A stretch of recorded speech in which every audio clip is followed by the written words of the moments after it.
Hello students.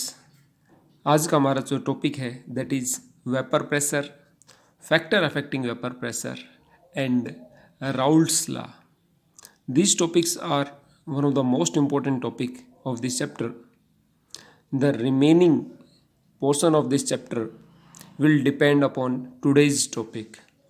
जब तक हमें ये वेपर प्रेशर और राउल्ट्स लॉ समझ में नहीं आएगा, इस चैप्टर के जो बाकी और टॉपिक्स रह गए हैं वो भी समझ में नहीं आएंगे। सो इस टॉपिक को बेटा ध्यान से अच्छे से कवर करना, बिकॉज पूरा चैप्टर आगे इन्हीं टॉपिक्स के ऊपर डिपेंड करता है। So let's start. First is vapour pressure. हमें पता है जब भी किसी लिक्विड को आपने कंटेनर में लिया है और वो कंटेनर क्लोज्ड है, देन उस लिक्विड के धीरे धीरे वेपर्स बनेंगे और वो वेपर्स उस कंटेनर के ऊपर एक प्रेशर लगाएंगे।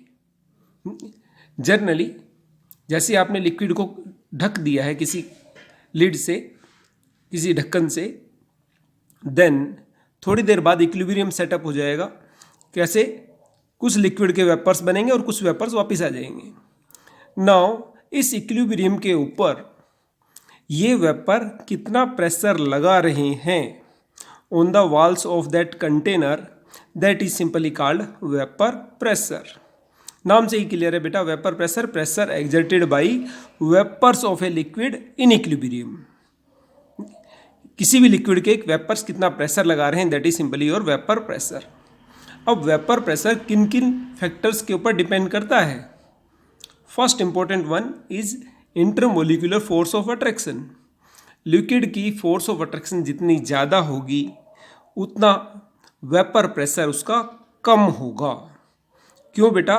अगर फोर्स ऑफ अट्रैक्शन ज़्यादा है, लिक्विड की फोर्स ऑफ अट्रैक्शन ज़्यादा है तो उसके वेपर्स कम बनेंगे, क्योंकि पार्टिकल के बीच में स्ट्रॉन्ग फोर्स ऑफ अट्रैक्शन है तो वो वेपराइज नहीं होगा, उसके वेपर्स कम बनेंगे।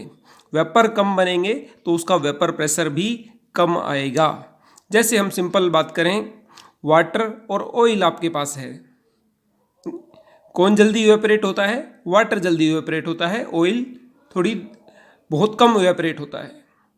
सो अगर वेपर प्रेशर की मैं बात करूं, so we can easily understand that oil और वाटर के बीच में वाटर का वेपर प्रेशर ज़्यादा आएगा, ऑयल का वेपर प्रेशर कम आएगा।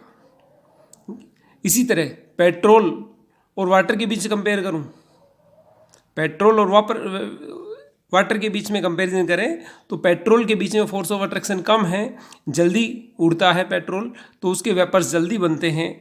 वाटर के कंपैरिजन में तो वाटर और पेट्रोल में पेट्रोल का वेपर प्रेशर ज़्यादा आएगा, वाटर का वेपर प्रेशर कम आएगा। Another one is temperature. हमें पता है टेम्परेचर जितना बढ़ाएंगे उतना ही ज़्यादा वेपर्स बनेंगे, जितने ज़्यादा वेपर बनेंगे उतना ही ज़्यादा वेपर प्रेशर आएगा। सो vapour pressure depends upon temperature. Temperature ज़्यादा होगा तो वेपर प्रेशर भी ज़्यादा होगा। नेक्स्ट आइए देखते हैं इसका अगला topic, that is effect of addition of non volatile solute on vapour pressure. अब पहली चीज़, नॉन वोलेटाइल सोल्यूट क्या होता है बेटा? नॉन वोलेटाइल मीन्स जो इजीली एवेपरेट नहीं होता हो, उसको हम नॉन वोलेटाइल बोलते हैं। जैसे सॉल्ट NaCl ईजिली एवेपरेट नहीं होता है, वो सॉलिड स्टेट में ही रहता है। सो इस तरह के कोई भी सब्सटेंस जो इजीली एवेपरेट नहीं होते हैं, that are called non volatile. So अगर आपने किसी सॉल्वेंट के अंदर नॉन वोलेटाइल सोल्यूट ऐड कर दिया तो उसके वेपर प्रेशर पर क्या फ़र्क पड़ेगा? लेट्स से वाटर है, एक आपके पास प्योर वाटर है और एक आपने वाटर के साथ कोई नॉन वोलेटाइल सोल्यूट ऐड कर दिया, ले NaCl ऐड कर दिया। So one is your pure solvent, another one is your solvent plus non volatile solute. Non volatile solute अगर हम ऐड करेंगे तो उस सॉल्वेंट का वेपर प्रेशर कम हो जाएगा। क्यों कम होगा? बिकॉज सरफेस से इवेपरेशन होता है। पहले जब आपके पास प्योर सॉल्वेंट था तो सरफेस पे सारे वाटर मॉलिक्यूल्स थे, ये सारे वाटर मॉलिक्यूल्स इवेपरेट हो रहे थे, इवेपरेट हो रहे थे, ये प्रेशर लगा रहे थे, वेपर प्रेशर बन रहा था। बट अब आपने नॉन वोलेटाइल सोल्यूट ऐड कर दिया तो सरफेस पे कुछ क्या आ गए, वो सब्सटेंस आ गए जो नॉन वोलेटाइल है। से सरफेस पे अब कुछ वाटर हैं और कुछ नॉन वोलेटाइल सोल्यूट हैं, तो रेट ऑफ वेपरेशन कम हो गया। अब इसके जो लिक्विड के वेपर बनेंगे वो कम बनेंगे, कम वेपर कम बनेंगे तो वेपर प्रेशर भी कम हो जाएगा।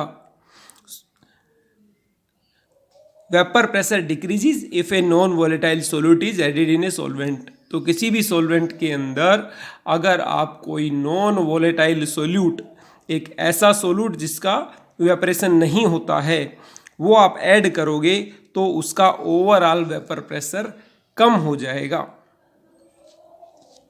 Now let us come to the next topic, that is partial vapour pressure. Partial vapour pressure हम ऑलरेडी 11th में भी स्टेट्स ऑफ मैटर वाले चैप्टर में एक बार इसमें पढ़ चुके हैं। पार्शियल मीन्स पर्टिकुलर एक कंपोनेंट का प्रेशर। जैसे फॉर एग्जांपल आपके पास एक मिक्सचर ऑफ लिक्विड्स हैं, से A+B दोनों आपने मिक्स किए हुए हैं, तो जो ऊपर वेपर बनेंगे किसके बनेंगे, A के भी बनेंगे बेटा और B के भी बनेंगे। तो आपके पास जो प्रेशर आएगा that will be your total vapour pressure.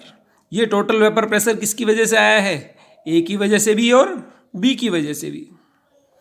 For example हमें पता है एटमॉस्फेरिक प्रेशर, हवा जो हमारे ऊपर दबाव डाल रही है, हवा जो हमारे पास प्रेशर लगा रही है, वो 1 ATM का प्रेशर लगा रही है, 1 एटमॉस्फेरिक प्रेशर। अब हवा के अंदर मेजर कंपोनेंट कौन कौन से हैं, carbon, oxygen and nitrogen. Major जो कंपोनेंट है ऑक्सीजन और नाइट्रोजन। अब इस टोटल ATM 1 ATM प्रेशर में से A कितना प्रेशर लगा रहा है और B कितना प्रेशर लगा रहा है, that will be called partial vapour pressure of A and partial vapour pressure of B। So partial means किसी भी मिक्सर के अंदर एक कंपोनेंट का प्रेशर कितना है, that is your partial vapour pressure. और टोटल सॉल्यूशन का प्रेशर कितना आ जाएगा, अब हर एक कंपोनेंट का पार्शियल वेपर प्रेशर आप ऐड कर दोगे तो P टोटल किसके बराबर आएगा, partial vapour pressure of A plus partial vapour pressure of B। So that is your partial vapour pressure. Now let's come to the one of the very important topic of this chapter, that is your Raoult's law. Raoult's law simply says that कि किसी भी mixer के अंदर उसका एक particular component का partial vapour pressure of one particular component in A mixer will be equal to mole fraction of that component in the mixer multiplied with pure vapor pressure of that particular component. Okay. PA is equal to XA into P naught A. PA क्या है यहाँ, partial vapour pressure of A, XA क्या है, मोल fraction of A, and P naught A क्या है, vapour pressure of A in pure state. और pure A का vapour pressure कितना है बेटा, routes law simply says that कि किसी भी कंपोनेंट के अंदर, ठीक है, किसी भी मिक्सर के अंदर सॉरी, एक पर्टिकुलर कंपोनेंट का प्रेशर कितना है वो दो फैक्टर के ऊपर डिपेंड करेगा। देखो एक सिंपल एग्जांपल लेते हैं, आपने दो सॉल्यूशन ले लिए A+B और A+B। अब यहां पर PA कितने आएगा,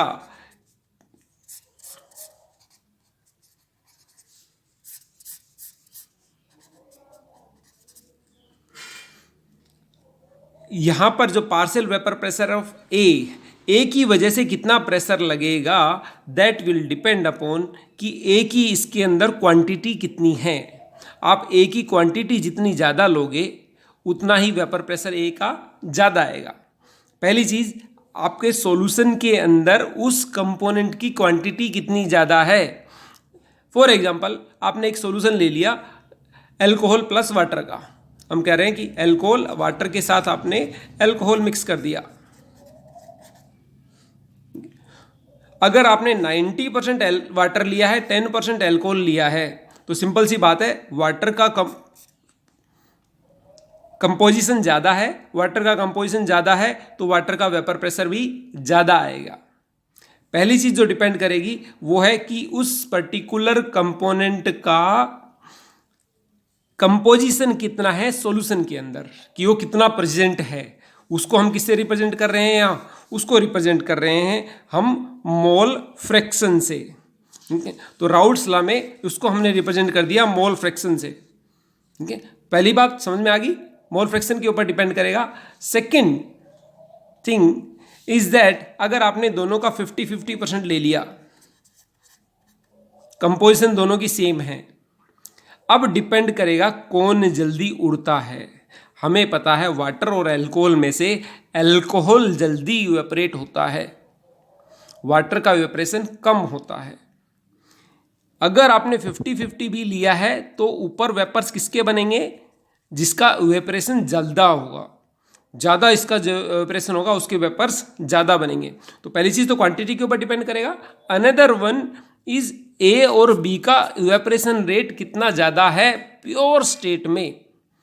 प्योर स्टेट में जिसका रेट ऑफ इवेपोरेशन ज़्यादा होगा उसके वेपर ज़्यादा बनेंगे, तो उसका पार्शियल वेपर प्रेशर भी ज़्यादा आएगा। इसलिए राउल्ट्स लॉ में ये दोनों टर्म मल्टीप्लाई में है। P A will be equal to X A into P naught ए।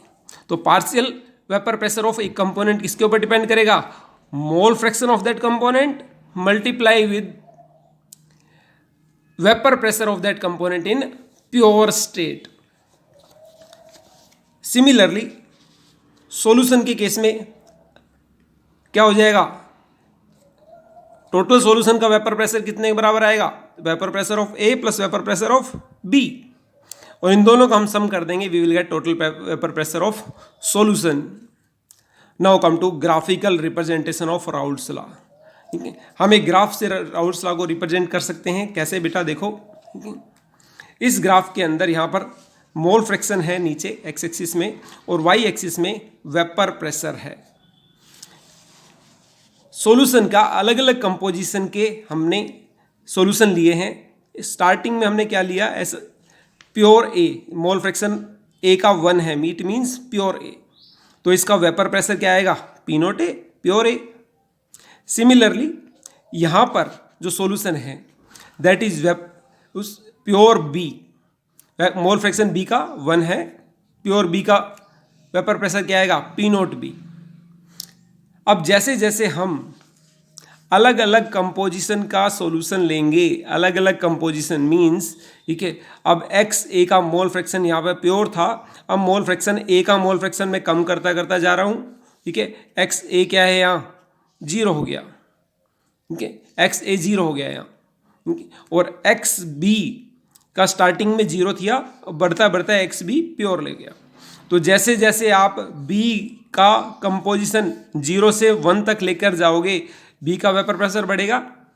ऐसे ही ए का कंपोजिशन 1 से आप 0 तक लेकर आ गए तो ए का वेपर प्रेशर क्या होगा, कम होगा। So this line represent partial vapour pressure of A, this line represent partial vapour pressure of B, and this line will represent your vapour pressure of solution. So इस ग्राफ से हम solution का vapour pressure कितना आएगा particular composition के ऊपर easily हम निकाल सकते हैं, और उस कंपोजिशन के ऊपर पार्शियल वेपर प्रेशर कितना आएगा, ए का वेपर प्रेशर कितना आएगा, बी का कितना आएगा, that can also be calculated. Now Henry's law हमने कल पढ़ा था।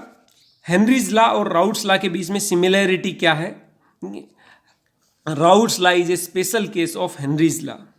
राउल्ट्स लॉ क्या कहता है, P A is equal to P naught A into X A, और हेनरीज लॉ कल हमने पढ़ा था, Henry's law says that P A will be equal to Henrys constant into X ए। सो दोनों लॉ एकदम सिमिलर हैं, सिर्फ डिफरेंस क्या है बेटा, यहाँ पर डिफरेंस है सिर्फ कांस्टेंट का। हेनरीज लॉ के अंदर के H Henry's law constant use कर रहे थे, राउल्ट्स लॉ ने इसको और इजीली सिंप्लीफाई कर दिया। Raoult's law uses the term P naught A, that is vapour pressure of that component in pure state. Thank you.